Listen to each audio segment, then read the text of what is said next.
War Eagle, everybody. Welcome back to Bleav in Everything Auburn, that is brought to you by Bet Online, the world's most trusted betting platform and your number one source for online betting. From earliest odds to in-game live betting, Bet Online provides you with all the action and the ability to watch the games as they happen, with the largest selection of odds on everything from football, NBA, and college basketball, NHL to UFC and MMA. Head to Bet Online today and get in on all that action with America's most trusted site for online wagering. Bet Online, the game starts here. What up, everybody? Taylor Davis, Jason Campbell, back with you again, back with another episode, back after an Auburn loss. It's fine. I'm fine. We'll cover it all. Welcome in Jay Cam on this lovely afternoon. We were just complaining about the time change, how disappointing it is that it gets dark so freaking early these days. But nonetheless, excited to talk about a lot of things going on in and around college athletics. We're going to start with a positive today, though, because I'm feeling a little spicy. I could end up saying some tough things about my Tigers. So we're going to start on a high note. Jay and some of his teammates were acknowledged, recognized, honored at the game this past week for that ridiculous 04 season and incredible team and the legacy that they left. I saw on the broadcast some of you guys down on the field getting honored. So let's talk about that, Jay, and just what it was like reuniting with some of your teammates back on the plains.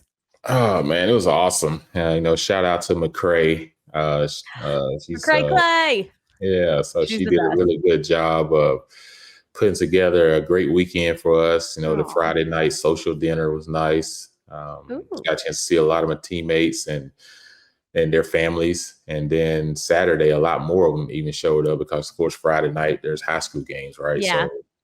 But then Saturday, man, we had a ton of them show up. We probably were missing maybe 7 guys. That many guys came back. So It was really exciting, and, see a lot of the coaches there as well. And it's just crazy to believe that 20 years have gone by. Coach Borges and myself sat and talked on the luncheon Friday, and Will Heron and Brett Edens was all on the podium. And just answering questions about that season and everything, about pouring into each other. And then we was able to, interview, even Chizik talked about it, as well, from how we competed in practice, from offense to defense. And basically like creating situations. Like we did a lot of ones-on-ones where people don't realize situational football. And we talked about it over and over. If this comes up in the game, that comes up in the game. And Coach Chizik was like, hey, we need to see this. Give us your best 5 red zone plays. And we go against each other. And that's how we won the LSU game. We talked about that. We won the LSU game because we did those plays against our defense. And they had a hard time of covering the 1 to Ben and then the 1B to Courtney that caught the touchdown, and how we had to read it. So we went in practice. If they covered this guy, we hit that guy. They covered that guy, we hit this guy. So I knew my progressions. Yeah. We didn't rep it against scouts. We repped it against our one defense. And they had a problem covering it. And that's the play that we ended up winning that game off of. And it was crazy to hear Coach Borges and Coach Chizik talk about that together. Yeah. Set, and things we didn't think about, but they would literally do that every week, where they come up and say, give me your best 3 third down and 7 to 10, your best 3 third down and 4 to 7. And we would go against each other and everything. So at the time, we thought we was against scout team defense or whatever, and they just doing something that does it. No, like we was actually repping it against each other to see if we could defend it and see if we could score on it. If not, they throw it out.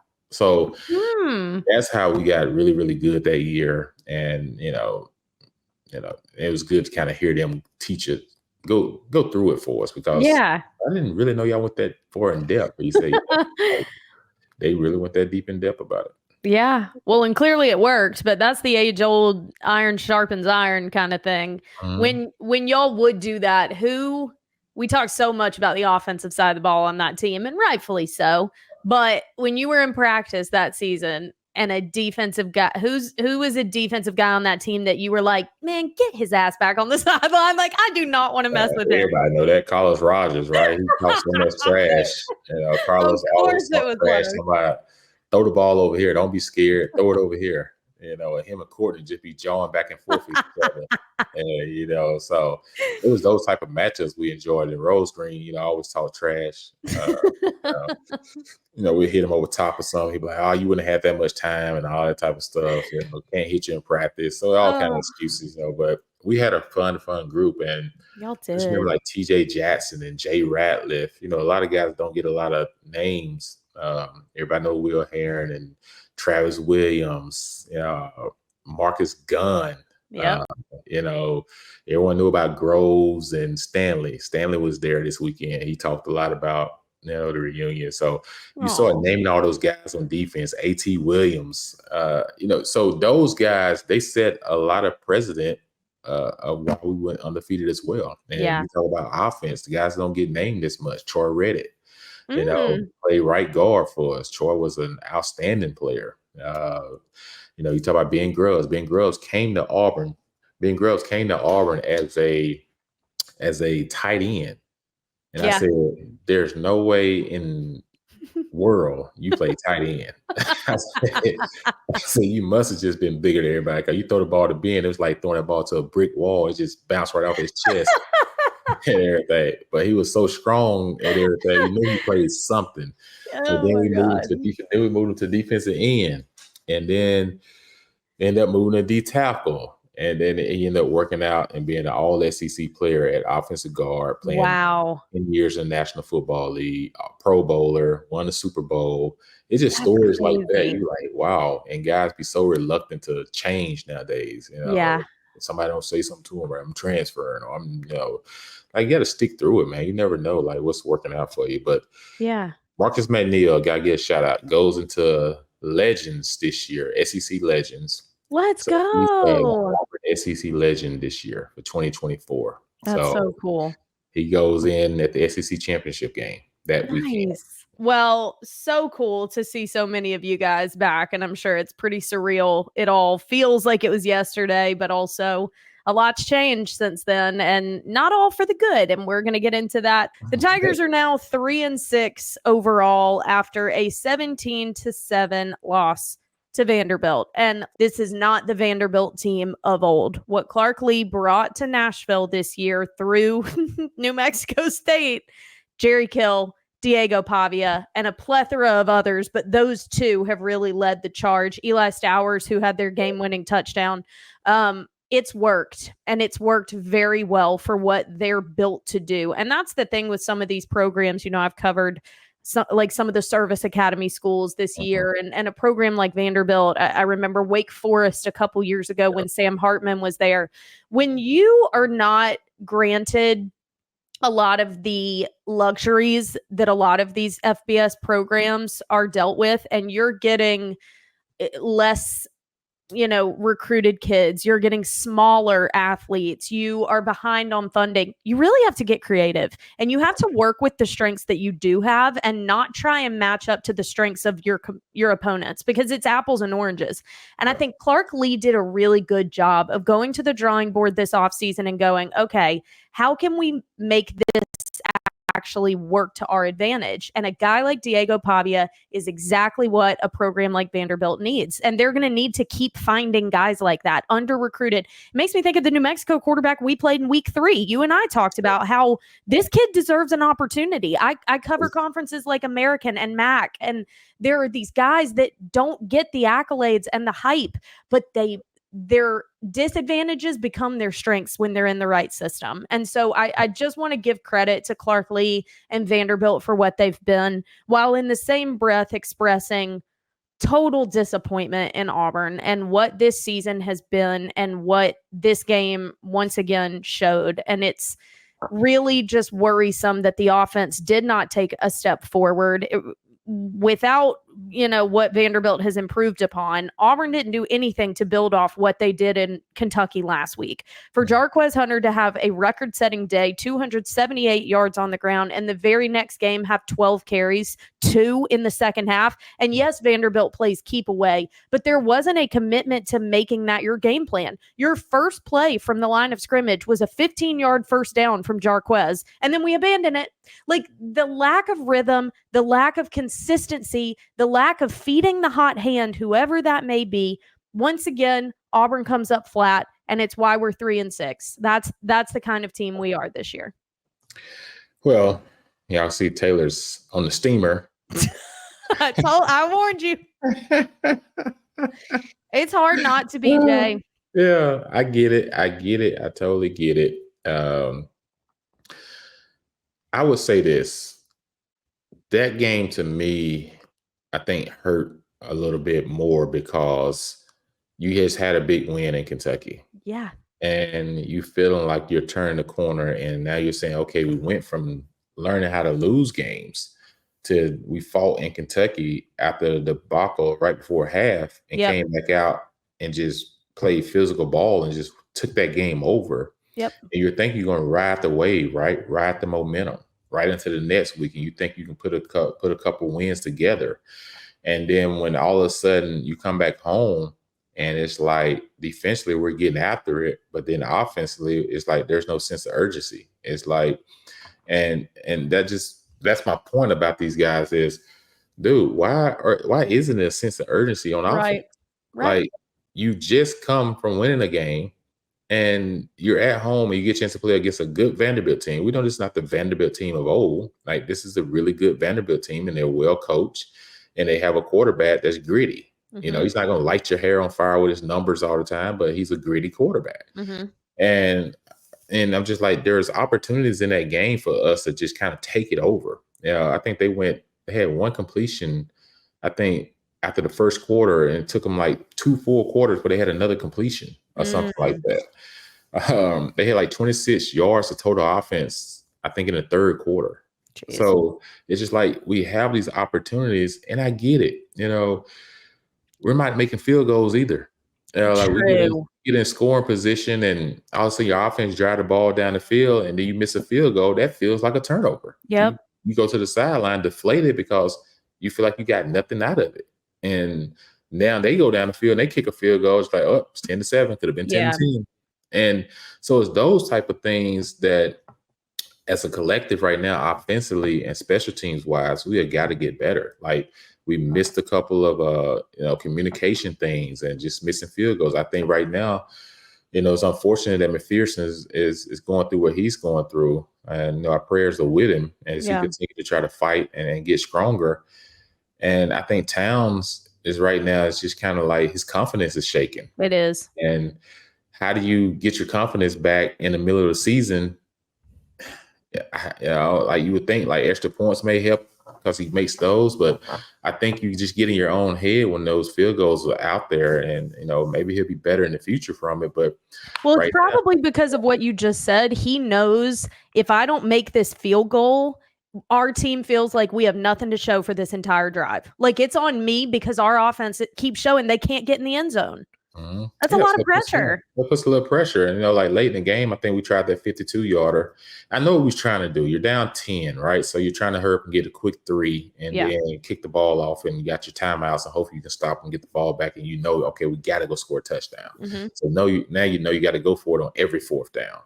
And I guess the only thing is it's tough because if your kicker just missed a 30-some-yard field goal, the chance of him making a 50-some-yard field goal goes down because he's missed a couple 50-yard field goals of late. Even in Missouri, he missed a 30-some-yard field goal to kind of put us up a 2 touchdowns in that game. And when you miss that field goal, everything just like unraveled. Mm-hmm. So I just think overall, somebody's got to step up. Whether it's Jarquez, who everyone respects, to open up and say, hey, man. But doesn't talk. I know he doesn't talk, you know what I'm saying? But maybe if he starts talking, everyone will be like, okay. Everybody's ears going to be like, oh, Jarquez is talking.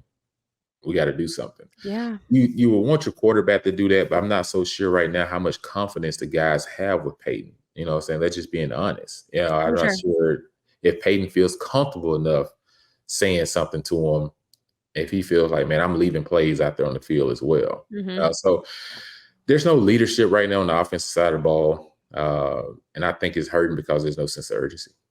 There hasn't been leadership on that side of the ball in a really long time. And there's something to be said for that aligning with disappointing play.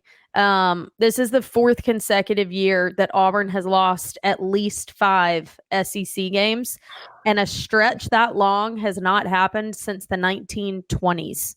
Like, this isn't just fluke or situational. This is who Auburn has become, and it will take guys with some juice and guys with some spark to say enough is freaking enough. And yeah, that starts with the coaches, but your key faces of the team have to echo that. And I don't think it's been like a cohesive message in several years. And that is shown in the records that we're now dealing with. And the fact that this program is now basically at a battle to stay out of the bottom of the conference is BS, because we shouldn't be in that conversation given what guys like yourself laid the foundation for, given what this NIL collective has put so much work into establishing, the resources to give us some of the best facilities in the nation, improvements in recruiting the past couple of years. There is no reason why Auburn is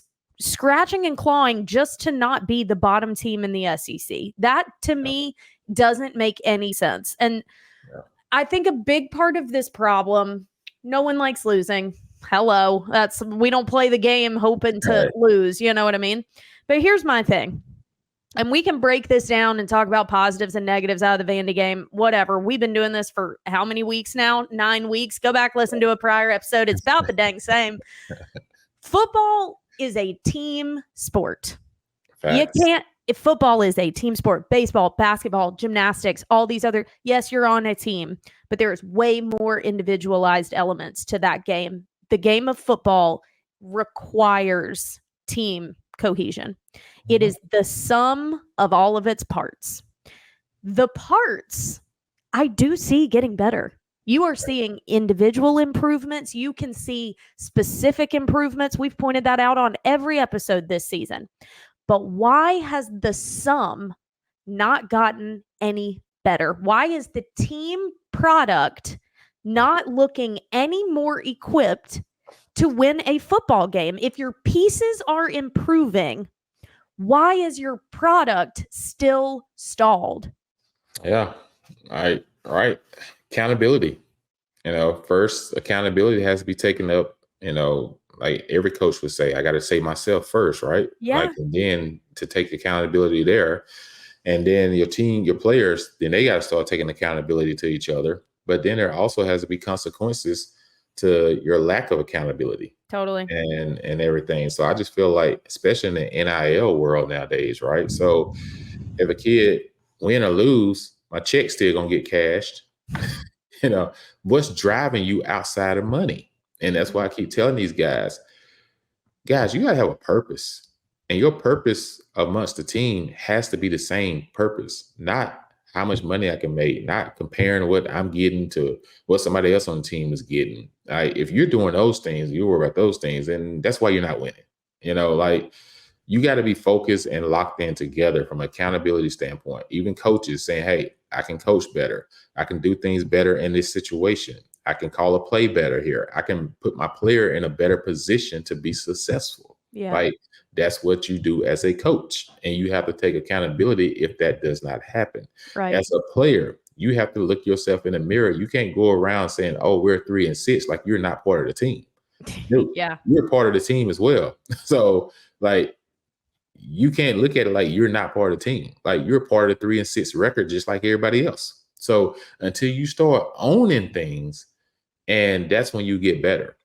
So it can't be the finger pointing of saying, oh, is this person or that person, or, no, everyone got to own their record. Yeah. And everyone got to say, okay, we are what our record say we are. For sure. So we got to stop the narrative of we should be 7-2 or we should be 8-1. No, we're 3-6. That's where we're at. How do we get better from 3-6 to the point next year you can say you're 9-1, you're 9-0, you're 7-2? How do you get to there? First is owning where you're at.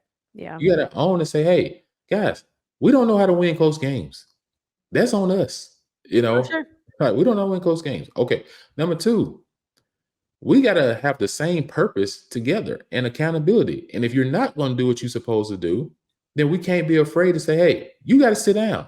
Right. Whether you leave or stay, I can't put my team on hostage because of one or two players. Yeah. If those one or two players is not getting it done, take a seat. You know what I'm saying? Because I'm not telling you you're going to take a seat forever. You may just take a moment to see some things and be able to grow and get better. But if you just continue to roll out there and keep making the same mistakes, doing the same thing over and over, and we keep expecting a different result, then we're fooling ourselves. Yes. So until we get to that point of holding accountability and saying, hey, you're not getting it done.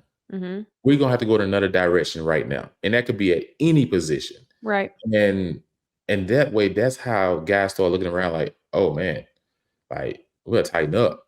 Yeah. Like, because the tape doesn't lie.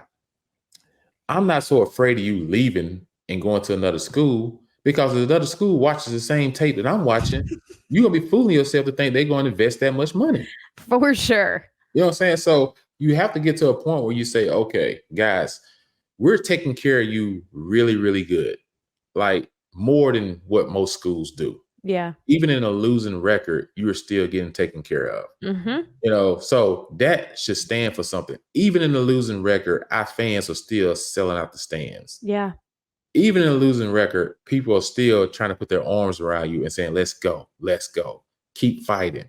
No one has come in the stadium and all of a sudden it's half empty. Yeah. No one has not missed a paycheck on our roster. So true. And there's other places this is going on. Mm-hmm. I was just like, how about you start showing commitment back by saying, man, y'all are all in with us. I'm going to commit to everything I can to make sure we start winning football games. Yeah. Even if it takes me watching an extra hour of film, even if it takes me doing the next step, if it's going out with my teammates, trying to build cohesiveness, if it's just me as a staff saying, hey guys, we got to do some self-evaluation on ourselves. That just because we're in a coaching position doesn't mean we know everything. Right. Let's open this thing up for conversation. Challenge one another to be better at your position as a staff as well. Yeah. I think all those things are what make teams great. But you got to own where you are and stop saying we could be, we should be, and all those type of things. Because, yes, I was the one before the season said Auburn would have a real chance to make the playoffs. Mm-hmm. I believe that much because I see our talent. I see guys I felt like was building something. Mm-hmm. But then now we're midway in the season. No, we are what we are. We sit 3-6. Right. And now we can be better. But who's going to start that? It's a great question because thus far, no one's really risen to that. And it does kind of feel like there's an element of, well, on to next year. And for a lot of these guys, it doesn't include Auburn because they're moving on. And so this narrative that your same desire to leave a place better than you found it, it really feels like an antiquated element of college football. Like guys are just like, oh, well, I won't be a part of this next year. Well, those guys shouldn't continue to play. If that's going to be your attitude, if that's going to be your mentality, if you aren't taking it personally that we are 3-6, I don't want you suiting up. I would rather invest in the future. And it's a conversation that the coaching staff is having in this bye week, and we'll get to that in a second. But it's been a confusing narrative because there have been elements in every game that Auburn is outperforming the opponents, and that has led to the coulda, shoulda, woulda conversation that you just mentioned. We outgained Vanderbilt by 100 yards. We completed 30% more passes. Now, a big issue was third down. We only converted 2 of 13 third downs. And the offensive line didn't hold up well. Vandy had 7 tackles for loss, 3 of those being sacks. So I do think when you're looking to the future and you're looking to next season and beyond, you really do feel like the main priority is going to have to be the offensive line and the quarterback. Because if play at those 2 positions in particular had been more consistent, I do think Auburn has a very different record. But again, to your point, coulda, shoulda, woulda really doesn't matter. And having a target of your finger pointing as to why we're losing is why we're still in this situation, because that really gets you nowhere. It just sounds like excuses. So for these 3 games that are left, Jay, what are you looking for? And we'll get into who are you looking for it from. Looking for looking whatever, y'all know what I mean. We'll get into the who of it all, but let's start with the what. This team's in a bye week. For all intents and purposes, a winning season and a bowl game is off the table. What are these last 3 games about? What are you looking for specifically that gives you hope for what's to come? Well, I like to see our young guys continue to play extremely hard and continue to get better. I do think defensively playing 7 to 8 freshmen and sophomores has really been a great thing to see. And like I said, they're not giving up much points. Well, they gave up 17 this week and easily could have been 13. We got called for that questionable call right there in the field goal. But that would have been 13 points. And then the week before, you only give up 10. And then the week before that, you really did a good job against Missouri too, right? So defensively, you've been doing really well with a lot of young guys. I would like to see those guys stick together and continue that and everything. Offensively, I think a lot of guys need to update their resume. Truth be told, I think you go into this game, if you're Peyton, you either have to show a sense of urgency or it's time to move on. Yep. Because you have to figure out what you have, because there's no energy right now on that side of the ball. And you have to duplicate energy, right? So hopefully he can go out there if he's the starter. I've heard reports that they may be questioning a change or something. That's not our decision. We'll first find out, just like everybody else here, waiting to see that. Right. And hear if that's true or not. But if it's Peyton, though, you got 3 games left in college. Like, just play, cut it loose, have a sense of urgency and everything about what you're doing. Don't make it look like you're out for a comfortable ride, right, and everything, because you want to finish out strong. Jarquez, of course, a draft is ahead of a lot of these guys. KLS, Cam Lambert-Smith, and Jarquez. And had to lose him. Right. So you got some guys that are playing more than just, they're playing for their careers. Exactly. And then you got guys now, hey, you're playing for your brother to be on this team next year. Right. Because there's business decisions that have to be made. Film is going to get watched. And and transfer portal opens up and all these different things start to happen. So you just never know what's going to happen. But what you put on film is going to either entice people to want to build around you or say, hey, it's better off maybe you somewhere else. So if you really want to be at Auburn, then you better try to play lights out these next couple of weeks and fight to win and fight to show that you want to be here. Because a lot of these guys may think, oh, man, I can just go somewhere else. Grass is greener on the other side. Nope. Trot your butt right on over there. You be set. You know what I'm saying? Because if you think you're just going to leave and just go to a winning team and they're going to throw you in front of a winning formula that they've been building, you're fooling yourself. Yeah. But if you stay here and you fight through what you've gone through and like, okay, man, season didn't start the way we wanted to start. We had a hiccup in the middle of the season, but we finished these last 3 games out strong. Now we can go into all season feeling good about ourselves, because we're probably not going to a bowl game unless you win these next 3. I was just like, so then if you don't win these next 3, you lose 1, it's over. So you don't go to a bowl game. That's all you have left going into the offseason. Yeah. We talked about this last year. That Maryland loss was sour. Because why? You talk about it all offseason. You talk about the whole buildup, and then you get to the season, and we're trying to play fool's gold with ourselves because of the guys we had coming in. Man, these was freshmen that was coming in. Exactly.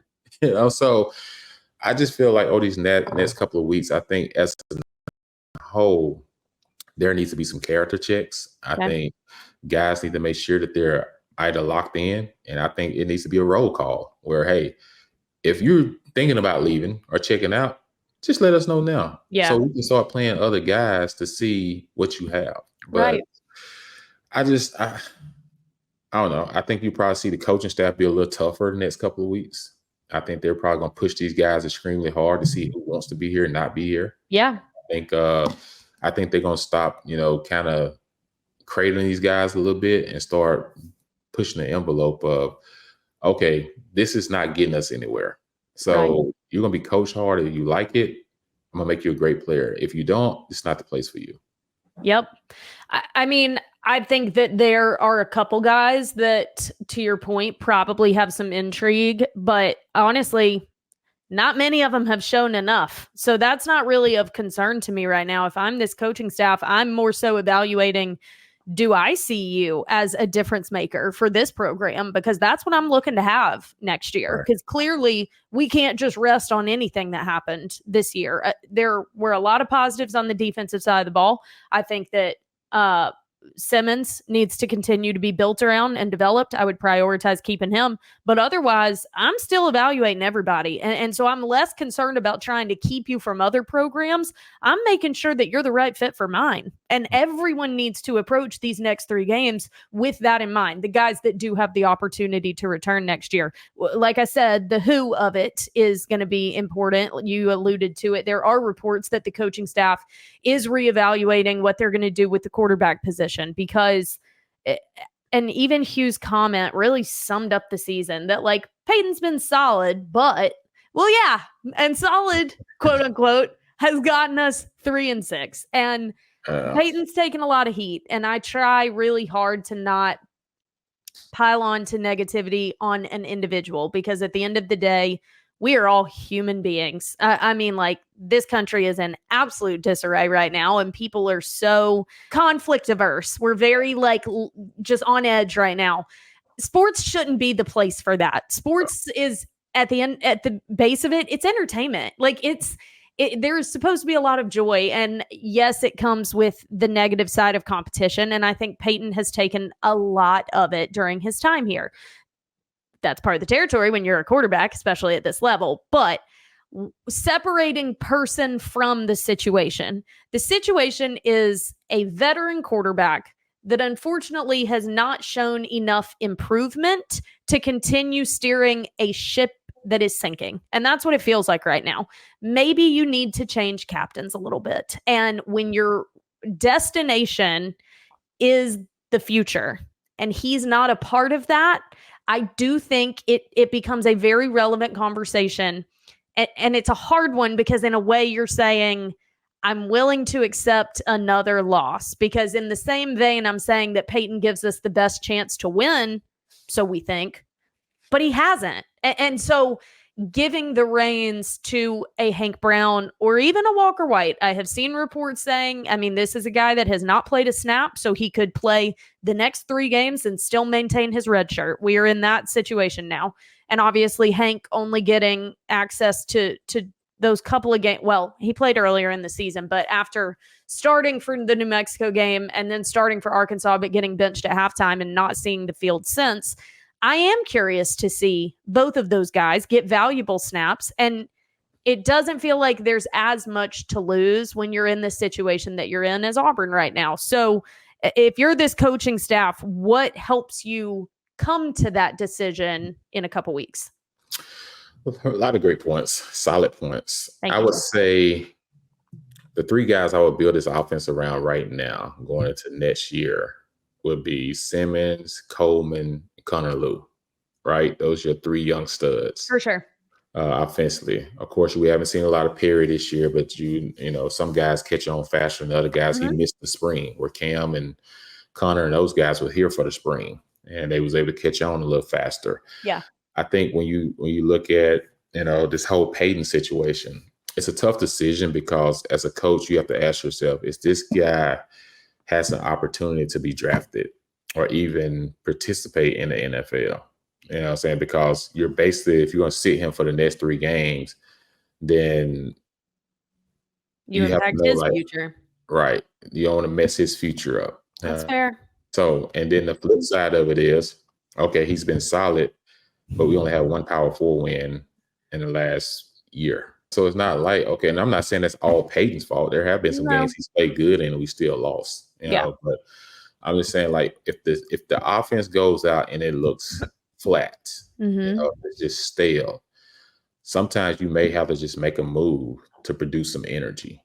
You know, just hearing a different voice, hearing, you know, someone that's thought about, let's be honest, Hank's arm is stronger than Peyton's arm. Yes. You know, so some of those seam balls that kind of floated a little bit last week kind of gets on Fairweather quicker. You know, the one down the middle of Luke Deal, Hank's a little taller, you know, maybe he's able to hit that over the middle or something. So the go ball, I think about, it makes me wonder if Peyton's shoulders hurt. and he's not letting people know, because the go ball to Cam Coleman landed 10 yards inside on the go ball. Cam almost had to like go around the guy to try to go and dive and try to catch the ball. And I'm just wondering, like, on some of those throws, and like even the Fairweather touchdown, he caught the ball off the top of his shoes. Robert Lewis had one right behind him. Like, right. Even the completions are not great. Right. So I'm just wondering, like, okay, either his shoulder's still hurting from the Missouri game when he took that hit, and he's just not telling anyone because he wants to just stay in there and keep fighting because he doesn't want to be on the sidelines, and he's a senior. He wants to play as much as he can play, and in most games he can continue to play in. But at what point, that's why I say they have to evaluate and say, hey, it's best that we go in a different direction at this point. But you have to give your reasons why you're going in a different direction, right? Now, for Jarquez, he didn't have a lot of rushes this past week. Man, like, I would have liked to have seen him got 20-plus carries against Vanderbilt and then maybe rest him a little bit against Louisiana Monroe to get ready for the two defenses, A&M and Bama. Yep. To get him prepared down the stretch. But at this point in time, man, it's just about what can we do to win games? Because, yes, Peyton's been solid, but it's not like we won Power 4 games, like with him just at quarterback. So you changing and going to Hank and just say, I'm trying to give a different spark. And you may want to see what the kid got, because the last time he played, right, he played good against New Mexico, and then he had a hiccup a little bit against Arkansas. But a lot of understanding what a quarterback and who he is seeing how he responds to adversity. Yeah. I was like, so there may be a reason for you to say, I want to play this kid because I want to see what we really have in him. And can he come back from that type of game that he had against Arkansas? What did he learn? Right. Can he show improvement? Only way to find out is to get playing time. So you may be in a position where you almost have to play him if you want to see what you got into this young kid. So, so that's where I'm at with all of it. Like I said, it's totally a coach decision, but I can see why on both sides. But I can also see why you want to go with the younger guy right now and see like what you have in him, because he needs more reps and more games before you can even make that decision. You can't make that decision off 2 games. 100%, especially given the situation during the Arkansas game. But there's also the reality, and every coach will tell you, we're not thinking about next year. We're not thinking about next year. Blee, blah, blah. There is an element that you can't not be thinking about the future when your season is what it is right now. And I don't think that you can start too early building that timing, that chemistry, even one half for Simmons and Hank Brown to get some things going together and just have that when they head into the offseason. And there are kids that potentially may be thinking about Auburn for their transfer portal destination, and maybe giving them some game tape of Hank Brown, who's actually going to be there next year, moves the needle a bit more for them than it does Peyton Thorne. This is all the new age of college football. You can tell me that that's not on the minds of coaches. I'm not buying it. There is an element of it that you are having to think about, what is my roster going to look like a month from now? USC just did it. The kid Moss that played the first game against LSU, you remember Kurt Hurstreet and all them was on there raving about, oh, this kid's going to be a really good draft pick and he's going to be solid and all this type of stuff. And then as the season continued, it just hasn't gotten better. So guess what? They moved on to the next guy, because now he's thinking about, from a program standpoint, I need to know what I got before, we move into the season where transfer portal opens up. We know we got a young quarterback that's coming in that's a high-rated 5-star. But at the end of the day, there still maybe need someone that either be older that can help him along the way, or, hey, Walker White. We don't know about Walker White yet, right? Exactly. He came into here last year, people raving about him and everything out of high school and his All-American game he had. So Walker may say, hey, I want to go into the off season with a fair opportunity to win it. So it's wide open, right? Right. So at this point in time, there's no harm, no foul with saying, hey, I need to see what I got in this guy. Correct. We're not going to the playoffs. We're not going to the championship. Like, I need to see what I have. Yes, I agree. And maybe it's not completely pulling Peyton from starting responsibilities, but you get these guys in the next 3 weeks. I don't see why you would have the same absolute commitment to Peyton for 4 quarters, given what we're playing for and what we're playing with. So I'll be very curious heading into next week out of the bye week, what kind of insight the coaches afford us ahead of ULM. So that's going to wrap that up. I don't really have anything else to say about it. But in terms of the landscape of the SEC, another pretty wild weekend. Right after I was singing the praises of Texas A&M, they head into Willie B and get a good old I mean, they had their butts handed to them. South Carolina was more juice than I have seen them be in a long time, but it is impossible not to wonder what South Carolina could have been if Lenora Sellers had been healthy all season. That kid gave Texas A&M fits, and I still Bleav in A&M's defense. But him, along with Rocket Sanders, the two of them being healthy, South Carolina could have had a very different season. Yeah, that game against LSU, I think, was the straw, right? Yep, that's when he went out. That's the one he went out. South Carolina plays Vanderbilt this week. They play Missouri the week after that, and then they play Wofford. Oh, so they could win out. They could win out. South Carolina lost to LSU, Ole Miss, and Bama. All right, there you go. But they almost beat Bama. Remember, that was 27-25. Yeah, you should have beat Bama. You had a chance to score at the end. Yep. And, the ball gets tipped up. The offensive lineman catches it. And instead of knocking the ball down, save 25 seconds, he catches it and try to run with it. Like, it's just stuff like that. And I look at this whole list. It hurts me to see Auburn third from the bottom. Here we are. I know. Like, gosh, like with everything that we have, we should be a top 15 national team every year. Well, yeah. Just because all the resources and what we have, and maybe we get there. Maybe we get there.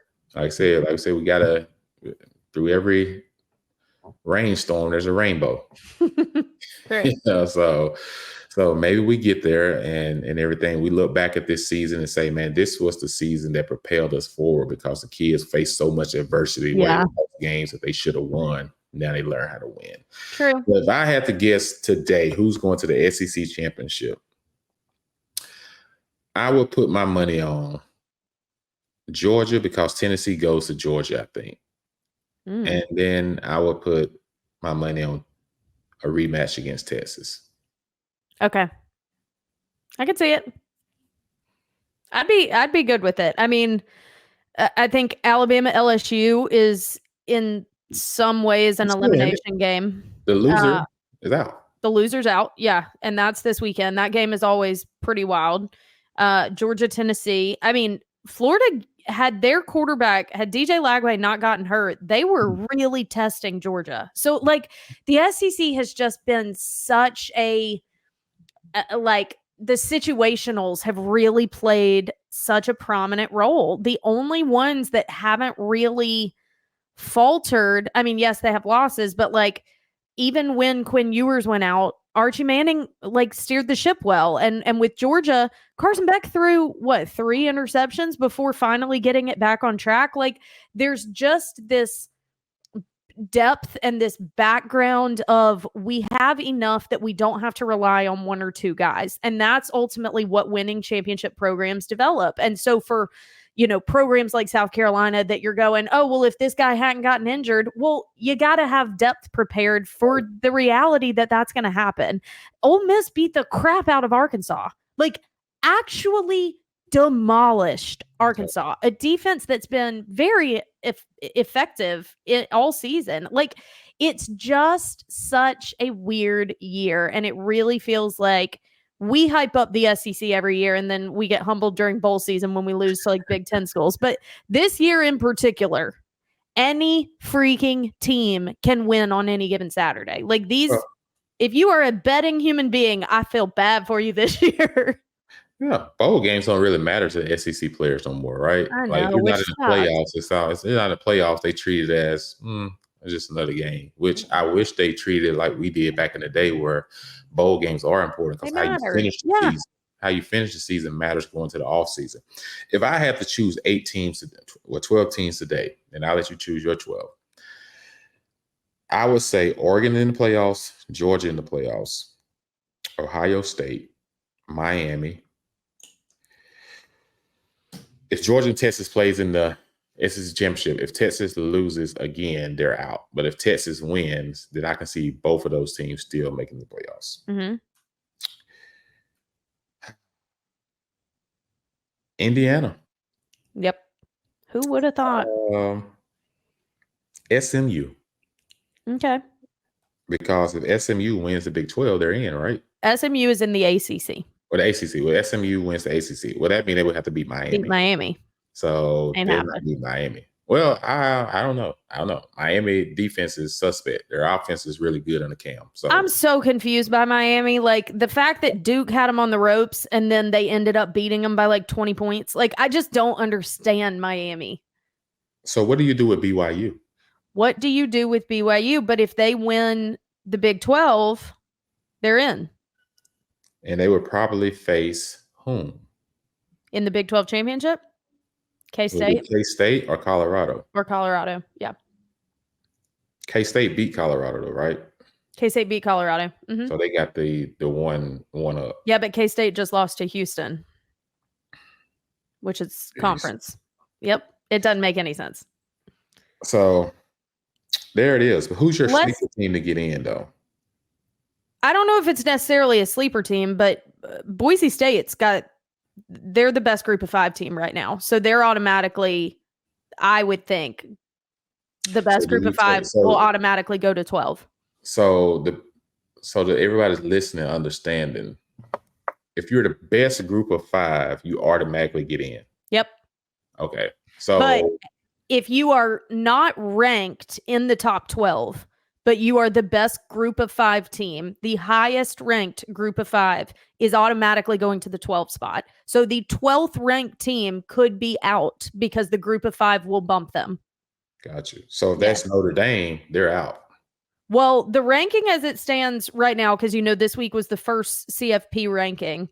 Oregon at 1, Ohio State at 2, Georgia 3, Miami 4, Texas 5, Penn State 6, Tennessee 7, IU 8, BYU 9, Notre Dame 10, Alabama 11, Boise State 12. So that includes the group of 5 sitting at 12, so no one would get bumped. So Alabama, LSU, depending on who wins, will take over the 11th spot. Tennessee still plays Georgia, so Tennessee beats Georgia. Tennessee's up there. I'm surprised. SEC championship. Tennessee's higher than Indiana, sitting at 9-0. They're not just undefeated; they've played 9 games. Penn State to me is where I'm questioning. Penn State, yeah. How they cannot beat Ohio State? Like, what is that? Like, that may be my odd team out. Okay. Like I said, Tennessee and Georgia, the winner of that plays in the SEC championship. Yep. So Texas A&M dropped to 14. Unless Vanderbilt has something to say about that at the end of the season. True. True. And then Clemson lost big this weekend, and that really threw a wrench in their plans. So yeah, I mean, y'all, it's gonna get interesting, as if this season hasn't already been. I am still riding. I'm high on Oregon. I really like. You have them as your national champion?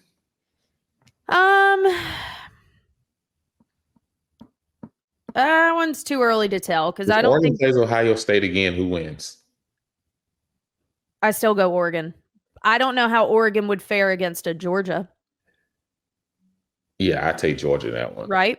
Oregon don't typically do well against Georgia. Those style defenses. I would take Oregon over anyone outside of the SEC. I would think Ohio State would beat them in a rematch. Okay. Neutral site, Ohio State quarterback up and down. Will Howard. But they play better around him. They've been playing their best ball, and you want to be playing your best ball in November. Sure. But they've been playing their best ball all year. And now with the playoff format, they'll have a bye the first game. Mm-hmm. And then they'll have to play 2 more before they get to the national championship, right? Yeah.